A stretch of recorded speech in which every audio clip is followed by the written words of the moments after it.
Well, good afternoon, everybody. Well, we have a hot, hot day in Alabama. I think a lot of people think I live in South Florida, but I actually live in Alabama. I'm about mid-state Alabama, actually, just right below Birmingham. We still get cold weather in the wintertime. We still get frost. We still see temperatures occasionally down below 20 degrees. But we've had some hot, hot weather here in Alabama. Very, very hot. I thought I'd just give you a quick update and kind of show you what's going on. Try not to move everybody too fast. Epiphyllum cactus is just growing in leaps and bounds, doing wonderful. Has put on so much growth. It's doubled, more than doubled in size. It seems to enjoy the heat. Likes a little bit higher humidity than what we have. That fowl's doing great. Still blooming. Spiked out its bloom, or branched off its bloom spike, and still doing great. Has a new leaf coming out of the center, and you can see the new roots popping out. They're climbing up and down inside the mount. Seems to really like that piece of wood and doing great. I've got the little air plants, some of the tillandsias hanging over here to keep them out of the higher heat. And I've got one little dendrobium that was struggling. It seems to be doing much, much better now. I've got it sitting over here where it's getting less sun, a little bit cooler. And I checked it the other day in the pot, and it has a new cane coming up, and it has some new roots coming out. So I feel it's going to be just fine now. It was the last orchid that I had that was struggling, and I think it's doing great now. But cucumbers, we jarred up about 10 pints of cucumbers pickles the other night. Just off that little patch right there, a very productive little variety of cucumber. But doing great. Wanted to show you a few things. I've got a piece of row cover over the top of the shade house, and I just pushed it into the shade because it's just so warm outside. But let me show you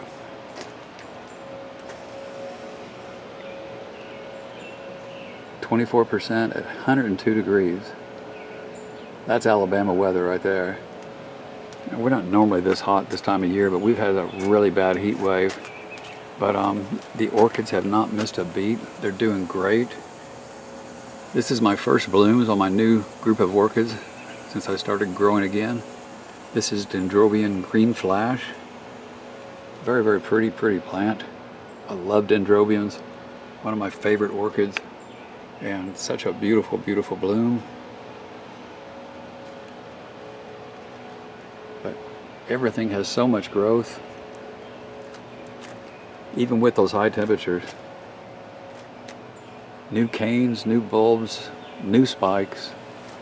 That big dendrobium in the back there has a big, beautiful flower spike sticking up next to that oncidium.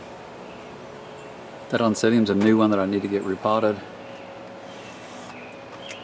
There's another oncidium down here. This is Crimson Pride, OIP Crimson Pride. It's just getting a little bit cooler temperature down on the second shelf. That's the nodosa on the mount. And again, I'll do a better update on everybody here shortly, but lots and lots of roots growing, new growth everywhere. A lot of people say they can't use lava rock, they can't grow in lava rock, can't grow in rock or stone or inert medias in their environment, in their grow rooms, in their greenhouses.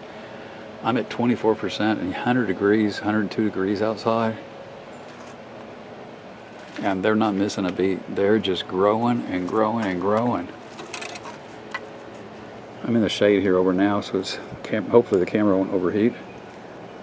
But this is LC Denard Blue Heaven. Lots of new growth, and it has a new shoot there and a nice beautiful shoot right there coming up. But roots coming out all over the place, all around it. Really, really happy with all that growth.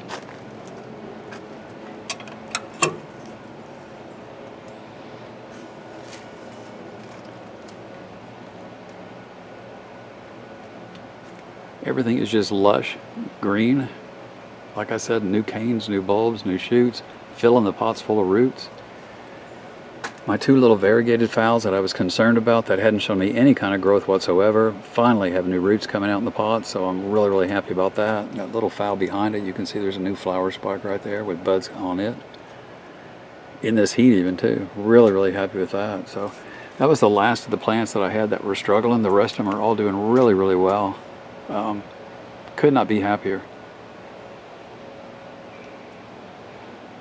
And again, I'll do another update.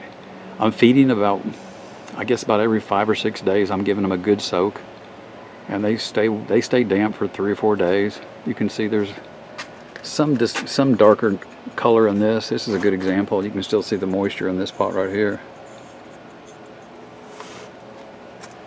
They stay damp for a little while longer, for several days anyway, and then I let them sit for a day or two, a dry cycle, and then I repeat the process. So I don't have to water every day. It's nothing like that. I could if I wanted to, because you can never get them. You can't overwater in this kind of media. But I grow in the lava rock because it gives me a lot of control, and I can feed them often.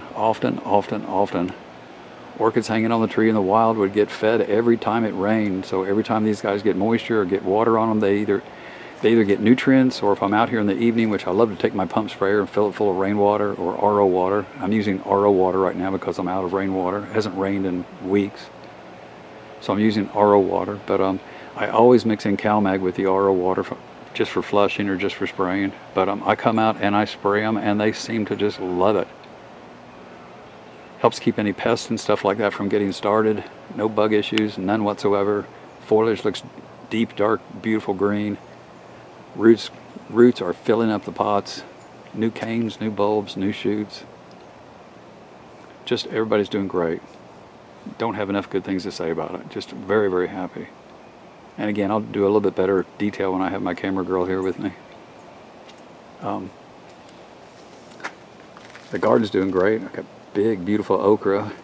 And actually, when I take my soaking water after I'm done feeding my orchids, and I've used that water for a couple of times and I don't want to use it anymore, I take it and I dump it on my vegetables, on my tomatoes, peppers, and they are just doing great. I've got tomatoes over there bigger where I can't even put my hand around them. They're so big and not even turned red yet. They're just huge. Never had such beautiful produce. We're really enjoying it. Growing a lot of vegetables. Let me show you a couple of quick plants here, updates. This is my Hoya Bertoniae, maybe, I'm not saying that right. This has doubled in size as well. This was barely hanging out of the pot when I got it a couple of months ago, and it's almost doubled in size. Lots and lots and lots of growth. I sprayed this down with the same water that I feed my orchids, and whenever I come out and spray the orchids with some CalMag water or RO water with CalMag mixed in with it, I always make sure to give these guys a good spray too.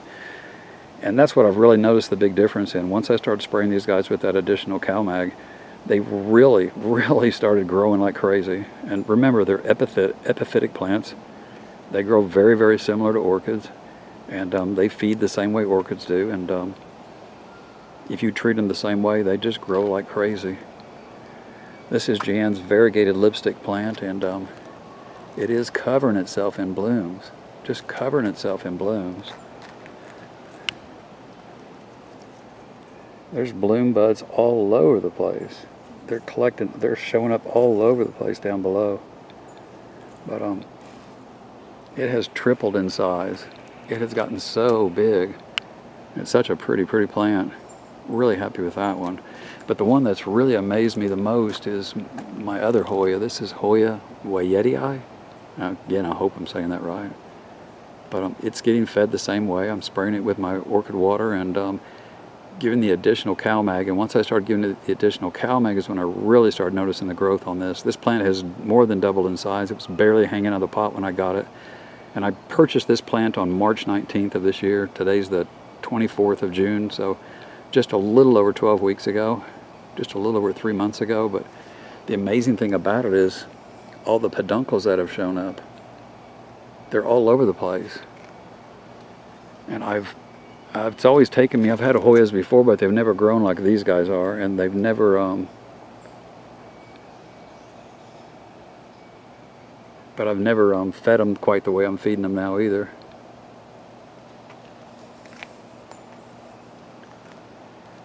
And I believe, again, it's the calcium. Once I started giving them all that calcium, they really seem to have responded.